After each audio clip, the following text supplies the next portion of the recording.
Back in 2015, a friend I knew from my college days hit the jackpot and scored a visa lottery that allowed him to move to the United States. That lit a fire under me to start trying for a lottery visa, so my wife and I could make the move too. We were both in our mid-20s, and we'd always fanner about finding better opportunities in the US. While I held on to hope that luck might be on my side, my wife was pretty skeptical. She kept telling me I was wasting my time, pointing out how slim the chances were to actually get into the program. She wasn't wrong, but I didn't give up.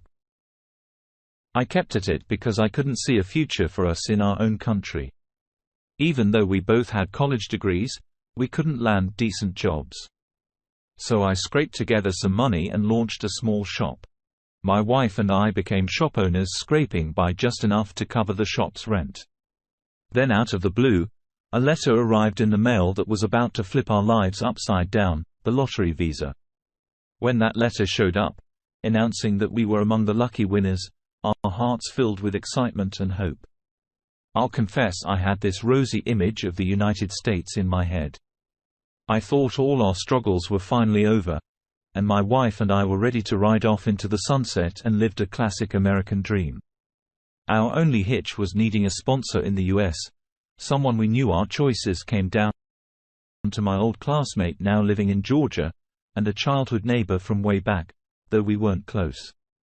My classmate didn't fit the bill due to his recent move, so the neighbor stepped in.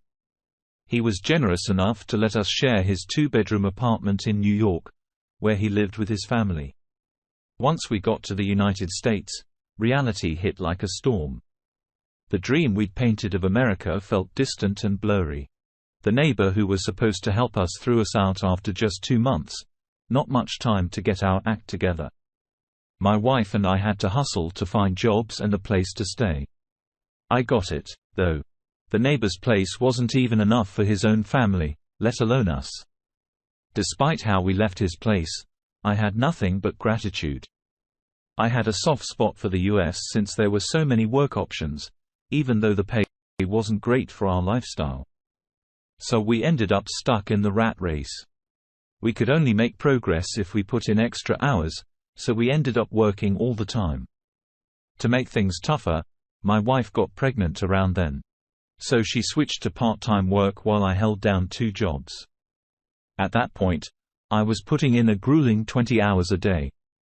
At some point, I got a motorcycle so we didn't have to rely on the bus and could get around quicker. Then she had the baby and became a stay-at-home mom. I was used to the long hours by now. My wife handled taking care of our daughter, managing house chores and cooking while I brought in the income. Despite the rocky start, we found our footing within 13 months. We got our own apartment and I had a motorcycle while my wife had a car. I was working as a machine operator at a local mill shop. Life was decent, but I had a feeling it could be even better. I knew I was heading for burnout eventually, and in order to climb the ladder and improve our social standing, we needed higher education. My wife and I already had bachelor's degrees from our home country, but they were worthless here unless we got an MBA, which is a 2-year degree. My wife and I had a discussion and came up with a plan. She'd go to school while I worked. Once she finished and landed a job, we'd switch roles and I'd pursue my degree. Sounds like a solid plan, right? Well, not quite. When my wife started her MBA program, I kept in touch with a college buddy in Georgia. He had become a successful real estate agent, flipping houses and doing really well. He kept urging me to move down there, citing the reasonable cost of living and more opportunities. But I kept putting it off. Got too comfy. And that was one of our biggest blunders in sticking around New York. I was raking in more money than ever before, and I even had enough to support our families back home. My wife is driven and smart. She knew that an MBA would open doors for a better future. So I figured we were on the same page. She attended classes in the evenings while I took over baby duty at home.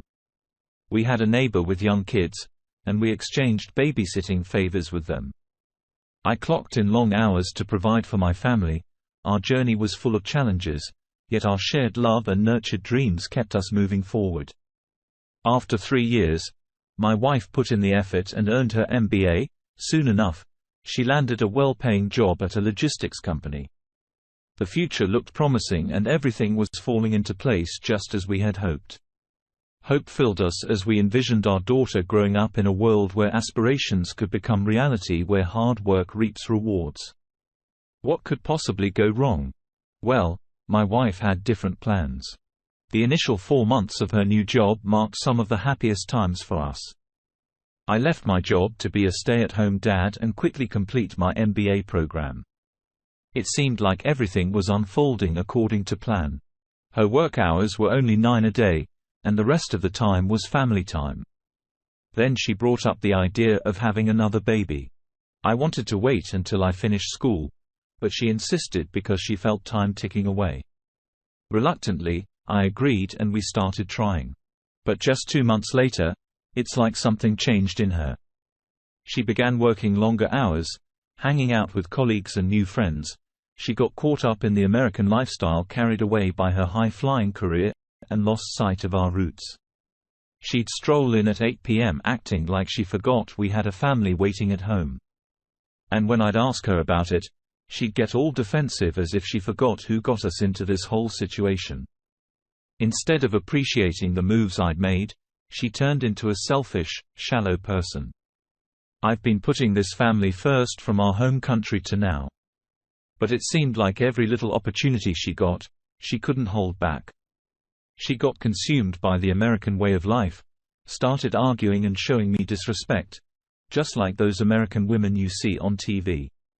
Now that my wife was making more money than me, she'd stay at work late, often hanging out with friends and coworkers. I was either hitting the books while taking care of the baby or heading to school while someone else watched over our little one. Probably our neighbor. On top of that, I was on the hunt for a side gig to have some extra cash so I wouldn't have to ask my wife for money. I was handling household chores, cooking, and taking care of the baby. Meanwhile, all she had to do was work. And whenever she came home late, she'd be in a sour mood. I did my best to keep her happy, even suggesting a massage now and then, but she'd always find fault in everything I did. It seemed like my efforts weren't good enough, and I was constantly tiptoeing around her.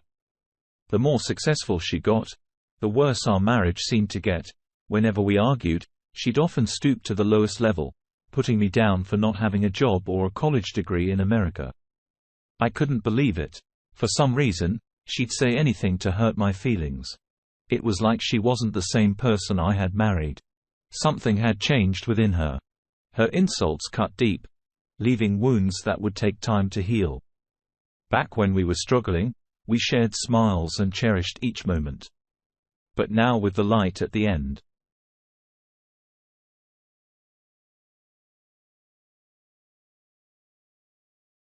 Escape the constant verbal attacks, I decided to explore other ways to make money. In secret, I took up work as a food delivery driver. When our neighbor could watch our daughter, I'd fire up the Uber Eats app and zip around on my motorcycle delivering meals to people. I've been doing pretty well delivering food around the city during my free moments. It's been giving me some extra cash for pocket money and small expenses at home.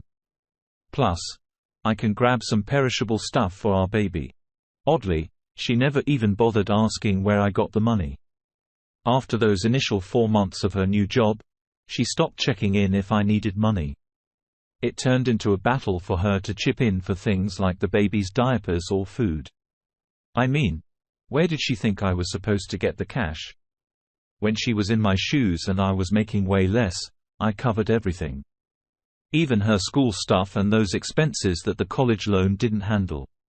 I paid for whatever our daughter needed. That's why I had to start the food delivery gig. Had to bring in some extra income. I had to sit her down multiple times to remind her about our plan and commitment, but it just turned into shouting matches. Doing a full-time job while attending school wasn't feasible anymore due to scheduling conflicts. Plus, I wanted to wrap up school as soon as possible. That's where the food delivery gig came in handy. Somewhere along the line, We transitioned from a happy couple to bickering over trivial things. As days turned into months, the gap between us widened and she'd be at work until 8 p.m. She'd spend time with friends and coworkers. I stopped inquiring about her whereabouts because I was sick of the constant fights, and it seemed like she had already given up on me and our daughter. During arguments, she'd even threatened to call the cops on me and kick me out of the apartment since I wasn't paying rent anymore. Through all her insults, I never once laid a hand on her. She'd always undermine my role in caring for our child, claiming she didn't need me around and could afford to put the baby in daycare. Even though I've never been violent with her, she'd still threaten to involve the police. With her continuous threats and the things she was saying, it was clear that her American friends were feeding her lines. At the time, I couldn't make sense of any of it. I was utterly clueless trying to figure out what was happening to my wife. Then on one significant evening, much like most days, since I started doing food deliveries, it was about 5:30 p.m. I made up my mind to run some food errands before my wife returned home for the day. I got to an apartment to drop off an order. As I knocked on the customer's door, I hoped to turn on my usual charm to maybe get some tips. I stood there on the doorstep holding the food. I pressed the doorbell and it swung open, sending a shiver down my spine. And there was my wife standing right there, wrapped in a white towel like she just stepped out of the shower. A mix of shock and disbelief surged through me as I struggled to make sense of what I was seeing. She was as stunned as I was, just standing there without a word. I was all confused, about to ask her why she was there and whose place it was. But then she panicked and slammed the door shut in my face. I still had the food in my hands, so I chucked it aside. Fueled by a rush of emotions, I kicked the door open to go after her. The door swung inwards and accidentally smacked her in the face, sending her tumbling to the floor. And there it was. The towel she had loosely wrapped around herself unveiled that she was wearing nothing underneath. The impact left a big bruise on her forehead, swelling up like a golf ball in no time. She yelled for the owner of the house, who turned out to be her affair partner. He quickly appeared, looking baffled. He was just wearing shorts and no shirt. My wife jumped up in fear and ran behind him, scared of what I might do next. The guy was trying to shove me out of his apartment, but I was trying to explain that she's my wife. And we've got a baby together. He completely brushed off what I was saying and kept on pushing me, so things escalated into a fight. Picture this. There I am, going at it with this unclothed dude, and my wife, who had hardly anything on, was yelling at the top of her lungs. I must have caused quite a scene because someone decided to call the cops. Next thing I know, I'm in handcuffs, cooling off in the back of a police car. That's when it hit me. My life was pretty much over, and I was looking at being sent packing back to my home country. They had me sitting behind the police car, and meanwhile, they were talking to my wife and her lover, who were both visibly rattled to get their side of the story. After my wife split, one of the cops came over to me to hear my version. I was in tears, pouring out everything I'd been through. Surprisingly, this cop showed me some empathy. He asked if I had a place to crash or any close friends or family around. I mentioned my sponsor, and he suggested I head there instead of going back home. He laid it out straight. Going back to my wife and daughter in the state I was in would probably end up with me charged for assault and shipped back home. He was brutally honest, telling me he's seen this kind of thing 1,000 times before. And from what my wife told him, she seemed like she was pretty much done with me and looking to press charges. How could she hold such intense hatred for me? Where did I mess up so badly? He advised me to get a lawyer and cut off all contact with my wife. He also shared the address of a shelter in case I needed it. Then he helped me out of the police car, took off the handcuffs and drove away. As the police car disappeared, I found myself repeatedly touching the marks the handcuffs had left on my wrist. It was a stark reminder of how close I came to losing it all because of my feelings for a woman. That moment hit me deeply. making me realize that the only person who seemed to care whether I lived or died was the police officer who had just driven off. It was a harsh reminder of how alone I felt in this new country. With a heavy heart, I dialed up my friend in Georgia. He lived on his own in an apartment. He suggested I take a bus from New York and come stay with him in Georgia. I reminded him about my daughter, and he became the second person to caution me that in my current situation, if I stayed, my daughter might end up losing both her parents. He hit the nail on the head. In that shocking moment, reality stared me straight in the eyes. My wife was out to wreck my life. Anger and heartbreak duked it out inside me for supremacy. The weight of her betrayal crushed my spirit, leaving me grappling with an overwhelming sense of loss. Despite the police's advice, I had this urge to go back home, grab my stuff, and vanish into thin air. I just couldn't stomach being under the same roof as my wife any longer. The harsh truth of my situation pushed me to confront the boundaries of my choices.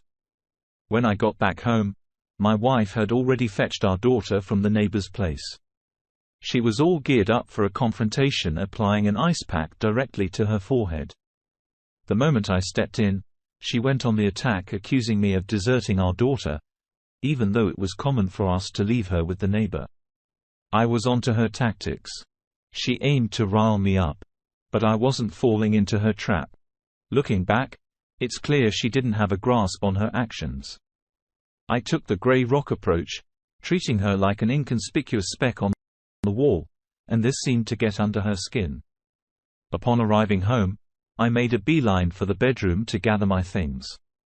She'd occasionally sneak a peek through the partially open door, attempting to catch a glimpse of my activities. She didn't even fathom the notion that I was about to depart. The idea of me walking away from it all was beyond her imagination. With a heavy heart, teary eyes, and a congested nose, I entered the bedroom and began packing. After stowing away the essentials, I went to bid my daughter farewell while my wife observed. The weight of shame and emotional fatigue prevented me from meeting her gaze, dragging my luggage toward the exit. It hit her then, as I hauled my belongings out, that I was truly leaving. That's when the apology started flowing, but it was too little. Too late. I didn't turn back. Sadly, that marked the last time I saw my daughter for almost 2 years. I loaded up all my possessions onto my bike and rode south until I found the most budget-friendly hotel to rest my head. I wasn't about to ditch my bike at a discounted rate just to hop on a bus bound for Georgia. So I chose to saddle up and ride my bike all the way from New York to Georgia. The journey was a mix of physical movement and a deep sense of liberation. The stifling air of New York was replaced with the refreshing breeze of freedom when I finally arrived at my friend's place. He had a comfortable setup and his warm welcome lifted my spirits. He happily offered me his couch as a place to crash for as long as I needed. My phone soon started buzzing with messages from my wife.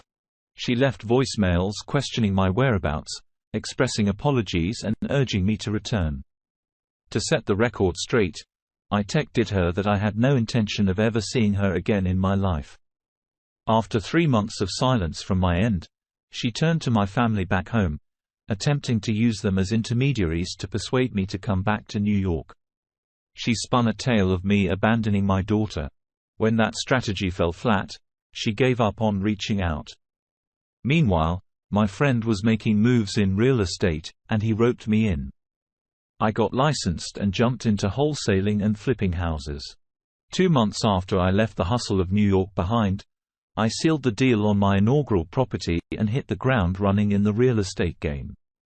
A year down the line, I found myself captivated by another realtor and our connection blossomed.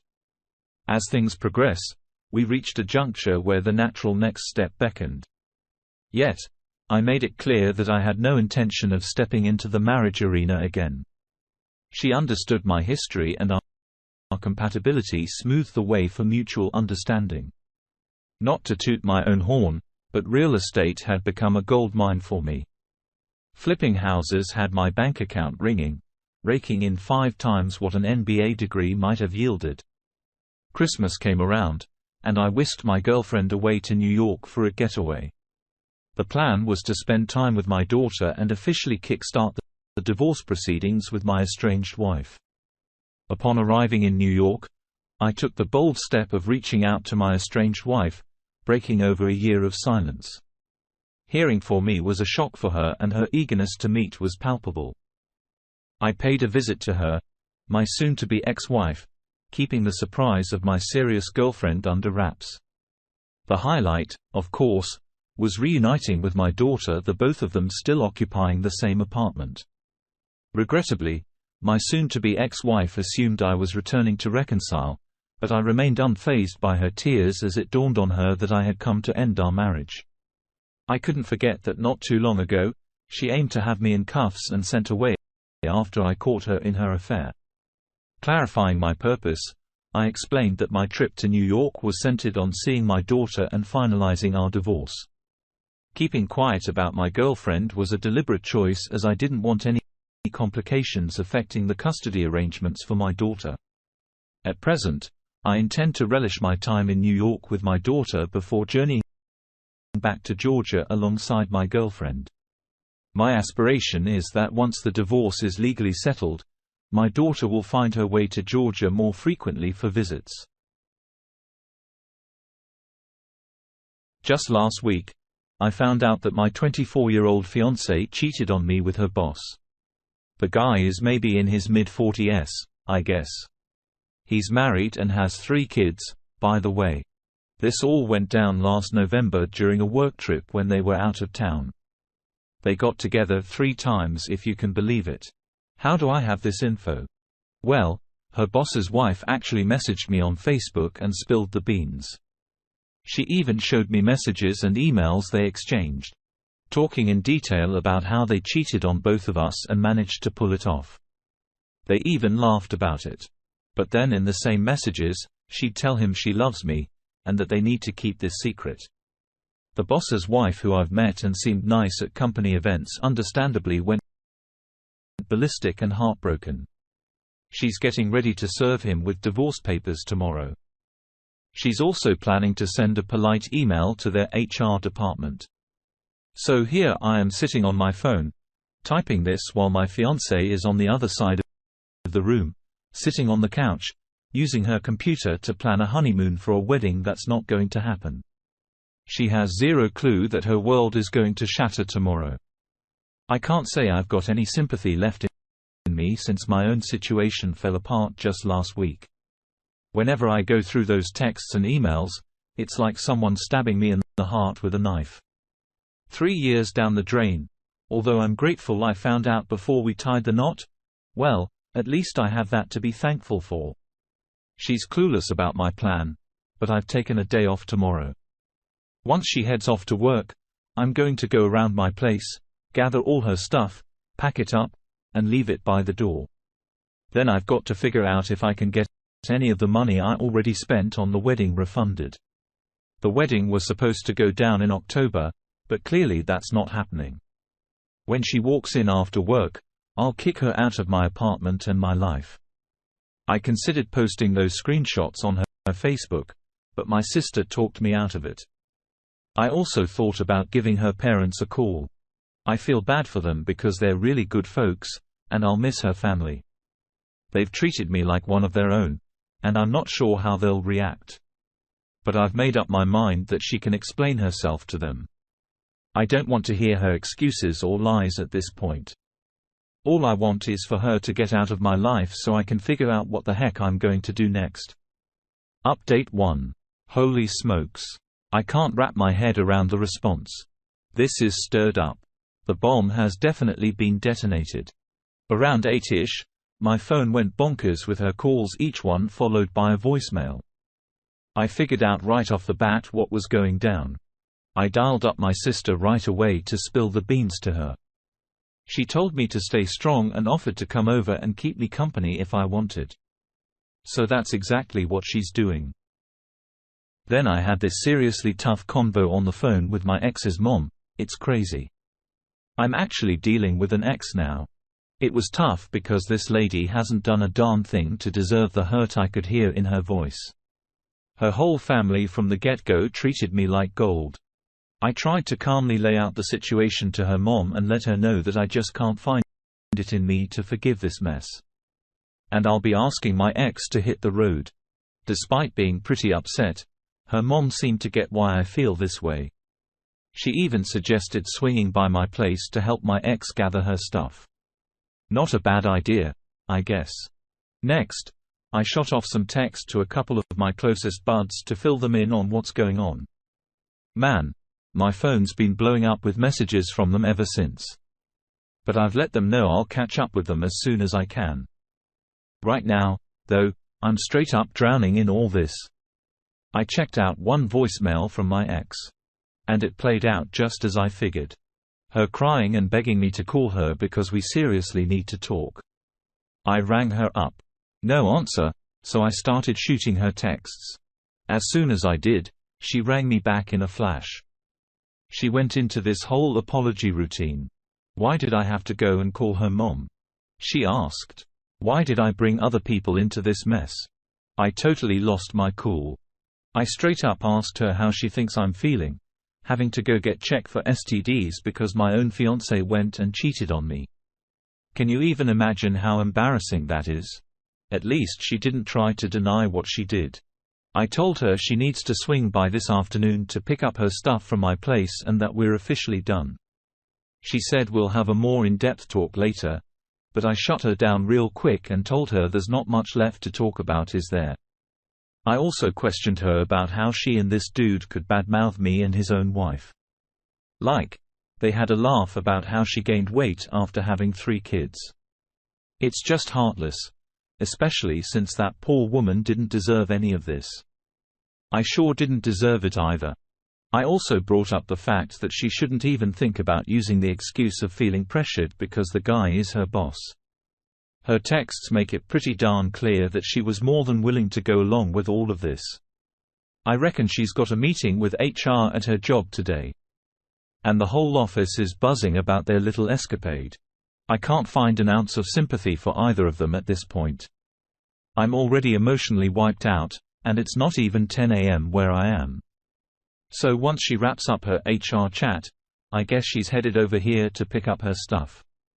I'm hoping it all goes down with minimal drama. My sis should be here. And I'm crossing my fingers that her mom tags along. The landlord says she'll be around too, and she's sorting out changing the locks for me. Hopefully, that'll happen either this afternoon or tomorrow. I know this might seem like a rambling post, but I was trying to remember a bunch of things I said and my mind's racing like crazy right now. Update 2. Well, she's out of here. She did come over with her mom and her best friend, and my sister was also present. No shouting, no arguing. She asked if we could talk alone, but I told her that wouldn't be wise. Has she said everything she needed to say in those text messages with her boyfriend? Predictably, the waterworks started flowing. And her mom assured me they'd make this as swift as possible. So she and her friend went and grabbed some of her stuff, enough for a day or two. While she was away, her mom apologized to me and mentioned that she didn't raise her daughter to behave this way. She inquired if the guy is truly married, and I confirmed yeah. He's married. Her mom appears to be quite devastated by this whole mess. As they were getting ready to leave, I questioned, and what about my ring? Doesn't seem like it means much to you. Her friend seemed like she wanted to say something, but a glance or a signal made her promptly close her mouth. I wouldn't bet a dime in Vegas that her friend wasn't in the know about this all along. She acted like she wasn't going to hand over the ring, and her mom snapped, "Give him the damn ring." So her friend reluctantly passed the ring to her mom, and her mom handed it to me. Once again expressing her apologies. I just let it fall on my coffee table. I don't even want to look at the thing. I suppose she's going to return for the rest, the first batch tomorrow with her dad. My sister mentioned she'd love to pull the girl's hair out by the roots. Her words, not mine. But right now, I'm so utterly defeated by all of this that all I want to do is lie down and catch some sleep. My wife, a 46-year-old woman, had strong connections with the women in our neighborhood. She had a knack for socializing and was always out and about. Whenever she mentioned having a meeting or some social event to attend, I took her word for it without question. Over a span of 8 years, she orchestrated numerous gatherings, becoming the town's most reliable source of gossip, all while nurturing more than 40 friendships. Among her close companions was a woman named Virginia. Virginia, like my wife, was married and had 2 young children. I suspect that my wife envied the lifestyle Virginia enjoyed. They were well-to-do. And even though we managed to pay our bills, Virginia's family seemed to revel in a bit more luxury. On a fateful day, a different friend of my wife, Samantha, called me up. She expressed concern because she hadn't seen my wife around lately. This was deeply unsettling. For as far back as I could remember, my wife had been going out with her friends at least twice a week. However, she never shared any specifics with me. I inquired with Samantha if my wife had been attending the usual gatherings that she anticipated her to be present at. Samantha confirmed this, but she also added that she wasn't the only one noticing my wife's absence.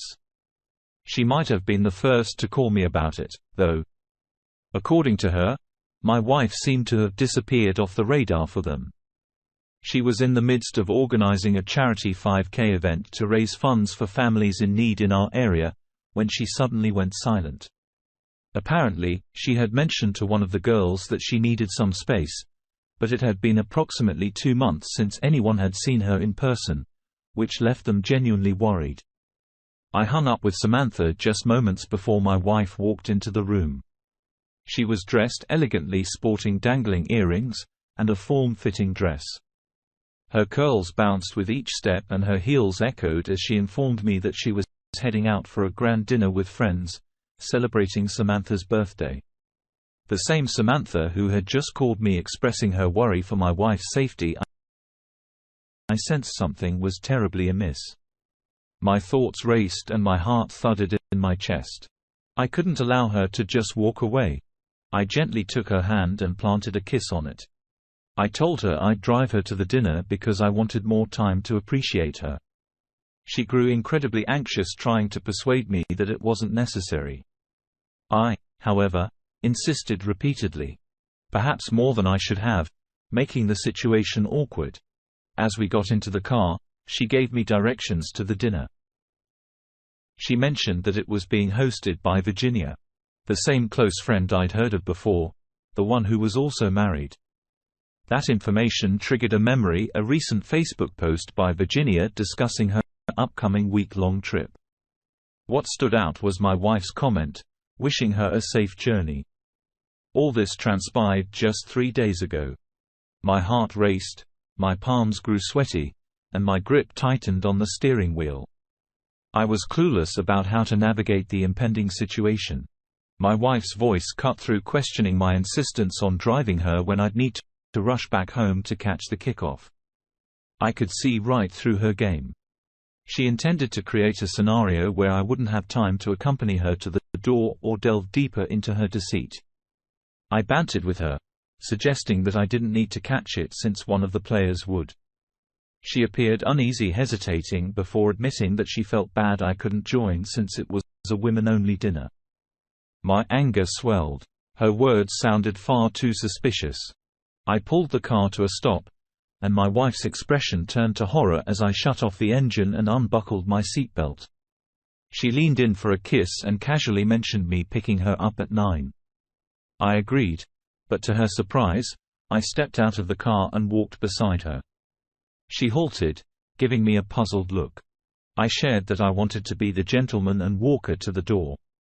She insisted I didn't need to, telling me to just go back home. Her rejection was pretty deliberate, yet I just grinned. I strolled up to the front door with her and her nerves were palpable. When I knocked firmly, she froze in place, her mouth agape. I glanced at her, struggling not to burst into laughter or point out how strangely she was thing. App swung the door open. Clad in a plush robe marked with his initials.